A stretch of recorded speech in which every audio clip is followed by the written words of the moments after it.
bulan September 1991 dengan diantar oleh beberapa keluarganya menggunakan Daihatsu Espas.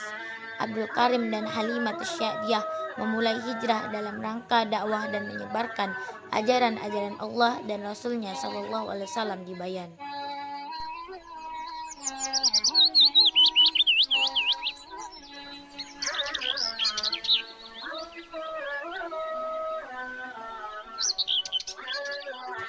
Assalamualaikum warahmatullahi wabarakatuh. Perintisan Pondok Pesantren Nurul Bayan membawa cahaya menyeluruh umat manusia. Sukadana 1991. Niat untuk membangun pesantren sudah ada dalam hati Abdul Karim Muda sejak tahun 1984. Yakni ketika dia duduk di kelas 5 KMI dalam kurun setara kelas 2 SMA di Pondok Modern Gontor. Waktu yang tersedia selama menjadi santri senior itu digunakannya lebih banyak untuk memperhatikan dan menyerap semua inspirasi yang ada di Gontor, baik melalui wejangan dan nasihat Pak Zar, Kiai Haji Imam Syarkashi, pengasuh dan salah satu pendiri Gontor yang masih hidup kala itu, dan para sesepuh Gontor, sunnah dan tradisi pondok, dari kurikulumnya maupun dari berbagai peristiwa yang dilihat, dirasakan dan dialaminya. Falsafah perjuangan Gontor yang tertuang dalam panca jiwa, panca jangka, moto pondok, modern dan wejangan serta nasihat yang diberikan oleh Pak Zar. Utamanya lalu Pak Badri, Kiai Haji Imam Badri, dan Pak Soiman dan Kiai Haji Soiman Lukmanul Hakim dan guru-guru yang lain itu menjadi modal dan instrumen penting bagi perjuangan para santrinya. Termasuk Abdul Karim membaca kembali nasihat wejangan mereka lewat buku pekan perkenalan dan catatan-catatan yang ada dapat menukar kejenuhannya menjadi semangat yang terbarui. Yang menarik dari apa yang ada di Gontor adalah ungkapan kullu ma tarahu wa tasma'uhu wa tahussuhu fa innahu juz'un min ajza'it tarbiyah. Apa yang kau lihat, dengar dan rasakan adalah bagian yang tak terpisahkan dari proses pendidikan. Tamat dari KMI pada tahun 1985, Abdul Karim mendapatkan kesempatan untuk mengabdi di Pondok Pesantren Al-Amin, Perenduan, Sumeneb, Madura bersama Kiai Idris Jauhari yang juga alumni Gontor kala itu. Al-Amin masih sangat sederhana. Itu adalah tahun-tahun awal Kiai Idris berkiprah di sana setelah wafatnya ayahanda beliau, Kiai Haji Jauhari Khotib. Luas areanya sekitar 7,5 hektar. Santrinya ketika itu ada 633 orang. Santri itu adalah kiriman dari Gontor dalam dua angkatan 1984 sampai dengan 1985 dan 1985 sampai dengan 1986. Gontor mengirim sekitar 350 orang. 2 orang saudara Kiai Idris, yakni Kiai Tijani dan Kiai Maktum, belum hadir pondok dan masih menuntut ilmu di luar. 1 tahun pengabdian di Al-Amin merupakan waktu yang produktif dan efektif bagi Abdul Karim. Disitulah dia belajar langsung dari Kiai Idris tentang pengelolaan pondok secara administratif dan operasional. Lebih daripada itu, dia mempunyai waktu dan peluang yang besar untuk menyerap nilai-nilai perjuangan, pengabdian, keikhlasan dan kesabaran dalam penyelenggaraan proses pendidikan di pesantren. Kelak ini menjadi tambahan modal yang berharga dan mendesain pola perjuangan di tengah masyarakat. Abdul Karim pernah mencoba kuliah di IAIN Syarif Hidayatullah selesai pengabdiannya di Al-Amin, namun hanya bertahan 1 semester. Panggilan jiwanya lebih kuat untuk mengembara dan menggali ilmu lebih banyak di pesantren. Maka berangkatlah dia ke Nganjuk, tepatnya ke Pondok Pesantren Miftahul Mubtadiin, Krempenyang, Nganjuk, Jawa Timur.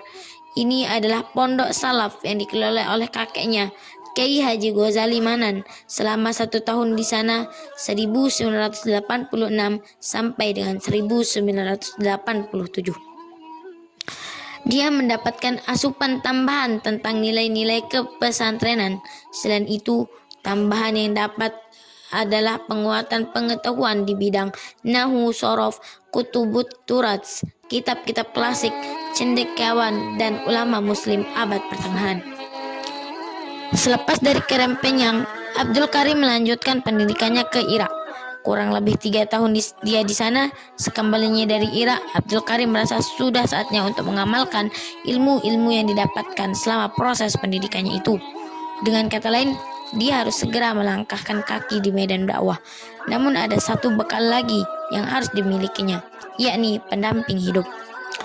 Seperti ada magnet yang menariknya dan ada kekuatan yang menuntunnya untuk mendapatkan pendamping hidup, Abdul Karim kembali ke pesantren Miftahul Mubtadiin Krempenyang dan bertemu dengan Kiai Haji Ridwan Syaibani Ghazali. Saat ini Kiai Ridwan adalah pengasuh pesantren tersebut. Oleh Kiai Ridwan, Abdul Karim diperkenalkan oleh seorang santriwati bernama Halimatus Sya'diyah. Sepertinya tidak salah rekomendasi Kiai Ridwan, Halimah adalah termasuk salah satu santriwati di pondok itu. Sebelumnya dia pernah menjadi santri di pondok pesantren Bahrul Ulum, Tambak Beras, Jombang, Jawa Timur. Prosesnya terbilang lancar, cepat dan tanpa hambatan, yang berarti hari perkenalan mereka di bulan Desember 1990 juga sekaligus sebagai hari lamaran khitbah. Pada kesempatan itu juga dimusyawarahkan tanggal dan tempat dilangsungkan akad nikah. Alhamdulillah, pada Maret 1991 dilangsungkan akad nikah dan sekaligus syukuran pernikahan Abdul Karim dan Halimatus Sya'diyah di kediaman orang tua Halimah di Mojokerto, Jawa Timur. Sekembalinya ke rumah orang tuanya di Tanjung, Lombok Utara, Abdul Karim sempat mengajar di pesantren Al-Istiqomah Kapu, Tanjung, Lombok Utara pada beberapa kesempatan di hari Kamis atau Jumat. Mulai bulan Maret 1991, dia melakukan survei kebayan dengan menggunakan sepeda motor Yamaha Alfa 100 milik orang tuanya. Setelah mempelajari situasi lapangan yang kelak menjadi medan dakwahnya, Abdul Karim memutuskan untuk hijrah dan memulai misi dakwahnya. Tujuannya adalah bagian paling utara di Pulau Lombok, yakni Kecamatan Bayan.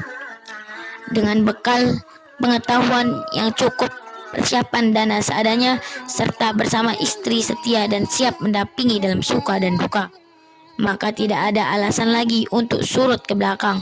Bulan September 1991, dengan diantar oleh beberapa keluarganya menggunakan Daihatsu FS Pas, Abdul Karim dan Halimatus Sya'diyah memulai hijrah dalam kerangka dakwah yang menyebarkan ajaran-ajaran Allah dan Rasulnya Shallallahu Alaihi Wasallam di Bayan.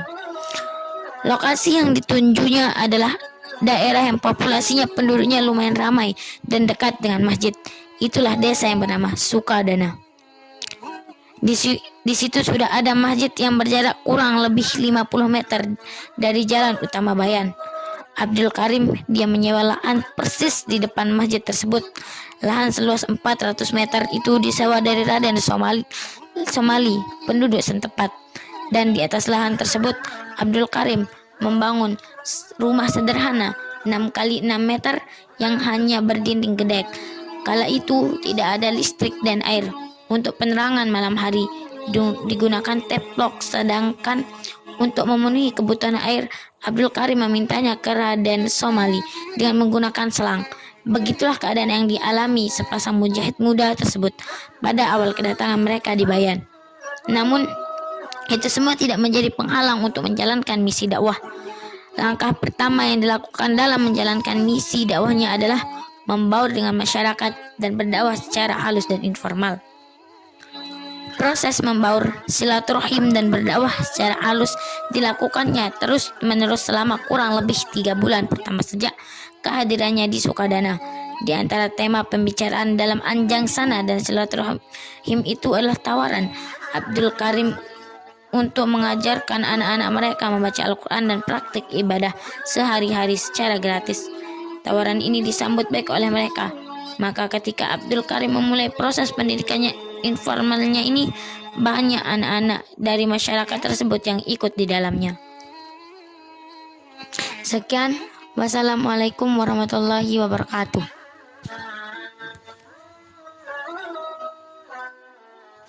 Demikian sejarah singkat cikal bakal Pondok Pesantren Nurul Bayan, Kecamatan Bayan, Lombok Utara. Sekian, wassalamualaikum warahmatullahi wabarakatuh.